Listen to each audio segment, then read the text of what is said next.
Selamün aleyküm arkadaşlar. Şahane Yemek Tarifleri kanalıma hoş geldiniz. Bugün sizlere harika bir pişi tarifi vereceğim. Bu pişi sadece kaynar su ve unla yapılan bir tarif. Kesinlikle maya, kabartma tozu, süt yok. Yumurta yok. Çok kolay, çok da lezzetli. Kabardıkça kabaran bir tarif. Tarifime geçmeden önce sizlerden küçük bir ricam var. Videolarımı izledikten sonra yorum yapmayı, beğenmeyi ve paylaşmayı unutmayın arkadaşlar. Şimdiden herkese teşekkürler. Artık tarifimize geçebiliriz. Yoğurma kabına 1 su bardağı sıcak su, 1 çay kaşığı tuz, 1 çay kaşığı şekeri alalım. Spatula ile şeker ve tuz eriyene kadar karıştıralım.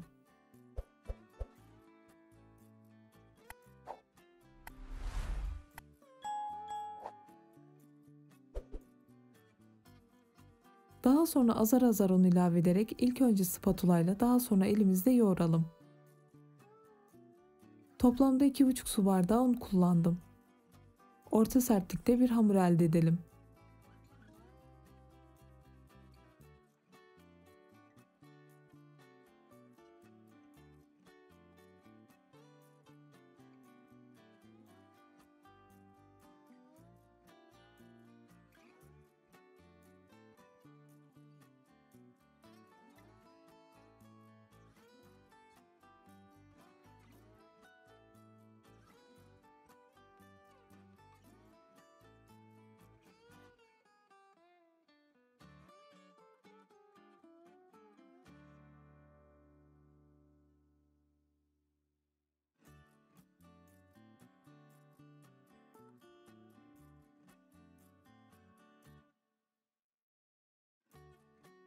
Evet arkadaşlar, hamurumuzu yoğurduk.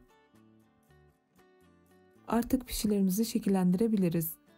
Tezgahımıza biraz un serpelim. Hamurumuzu alalım. Top şeklinde düzeltip elimizde bastıralım.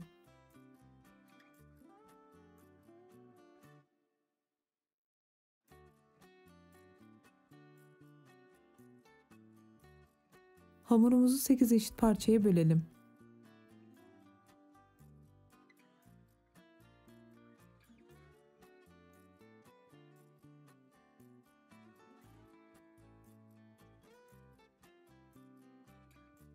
Parçalarımızı beze haline getirelim.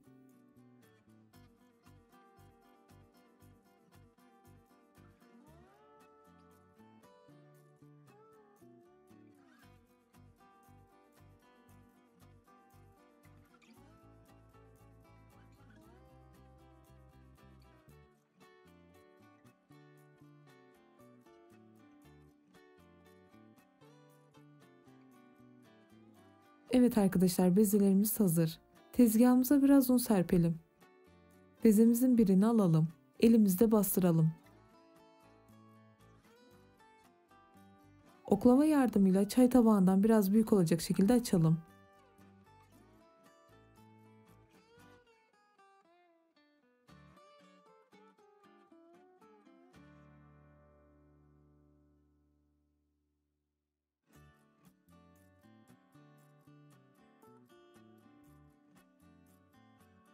Diğer bezelerimizi de aynı şekilde hazırlayalım.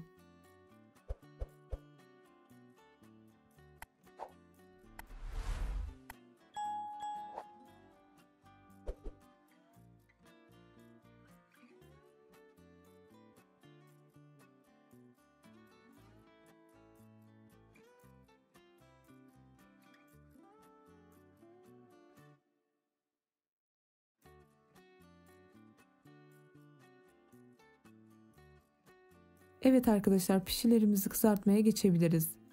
Ocağın büyük yüzüne uygun bir tavayı alalım. 2,5 su bardağı sıvı yağ ekleyip kızdıralım.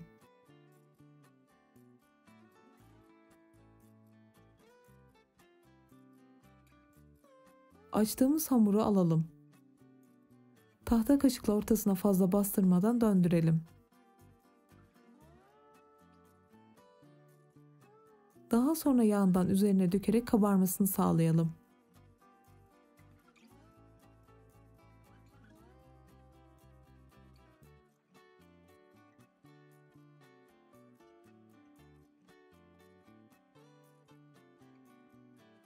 Evet arkadaşlar, gördüğünüz gibi pişimiz çok güzel kabardı.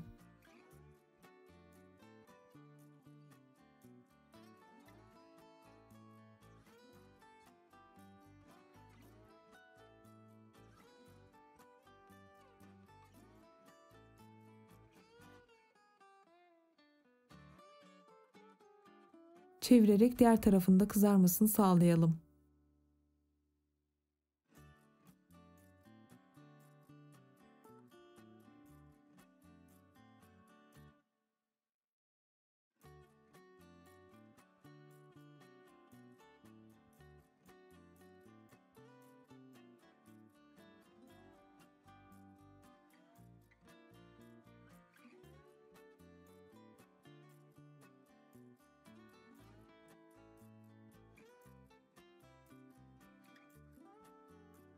Diğer hamurlarımızı da aynı şekilde hazırlayalım.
Evet arkadaşlar, balon gibi kabaran pişilerimiz hazır. Artık servis yapabiliriz. Muhteşem oldular. Deneyecekleri şimdiden afiyet olsun. Videolarımdan haberdar olmak için kanalıma abone olmayı, bildirim zilini açmayı unutmayın. Bir sonraki birbirinden lezzetli tariflerde görüşmek üzere. Allah'a emanet olun. Hoşça kalın.